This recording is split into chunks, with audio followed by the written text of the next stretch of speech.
Howdy neighbor, it's me Betty. So I'm out on my evening walk. It's quite nice. It's just before 9 and it's quite windy actually. We've been having some lovely evenings here in Texas where it really cools down and it can be a little breezy and just nice to take a walk. So maybe you are on your evening walk as I am on my evening walk. I was actually just watching a really interesting program, and it was about Genghis Khan, who of course is a very famous ruler. He united the Mongolian steppes. There were a lot of different empires, and he was able to, by force, take over by defeating them one by one and becoming the ultimate ruler of that area. And so I thought it was so interesting. This was on the History Channel, and I thought it was so interesting that after he had made war with an empire, he was literally on to the next one. He was already thinking, okay,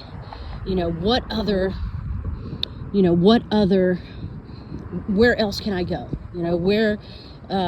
He was always looking for something more. And I thought that was so interesting because I remembered that quote about power, right? We say the famous quote about power, that power corrupts, right? Absolutely. And I happened to actually see another quote about power today, and it was funny because I saw it earlier today before I had actually watched the program. But Frank Herbert said that it's not that power corrupts, it's that power is magnetic to people who are corruptible. So that essentially power kind of pre-selects for people that have the kind of temperament and have the kind of character that they're more easily corruptible. And so they go on and wage wars and do all that they can do to not only gain power, but to maintain that power. So I thought it was interesting with Genghis Khan, whenever he defeated an empire, he would go and then he would actually install his sons as rulers. And he had many sons. He had many wives, and then he had, other women as well. So he had many sons. Not all of them were acknowledged, but he would go and put his sons in positions of power. And also, he would essentially create the classes in that new empire.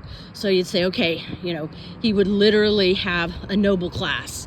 And of course, these are all people that had to be loyal to him, right? And if they weren't loyal to him, then they didn't even survive the reconstruction of their new community, their new society that was taken over by Genghis Khan. So I thought it was interesting how, when you talk about power, it's not just about gaining power. It's actually more about, and just as importantly about, maintaining that power. And so I remember another thing that he used to do that I had read, that he would marry off his daughters to the rulers of neighboring empires and to conquered empires as well.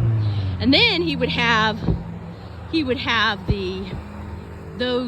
his son-in-law, he would have them go into battle to fight another empire, and he would kind of make sure that that son-in-law was placed in the thick of things, and he would die. So then essentially he became de facto ruler of that empire, because now their ruler had passed, and then he has his daughter as, as his widow, right, as the ruler's widow.